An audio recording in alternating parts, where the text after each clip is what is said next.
এই দেখেন ভাই ও বোনেরা, লাইট দাও বেশি করে। আমার গাছের প্রথম এই ধন্দল গাছ, তুলসী গাছ, এই যে প্রথম কাটতেছি। আপনারা দেখুন, দেখুন কত বড় বড় হয়েছে, মাশাআল্লাহ। কত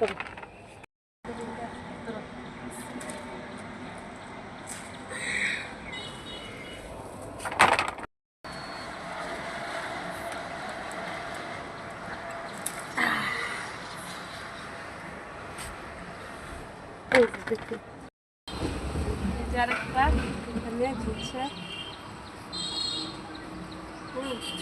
এটা আমি ছিড়ব না, এটা আমি চারা বীজ রেখে দিব। এটা বড় হলে আমি বীজ করবো। এটা থেকে এই তিনটাই পেরেছি, আর ছোট ছোট হচ্ছে, হতে থাক, পরে আবার ফেলবো। এই তিনটা পেরেছি।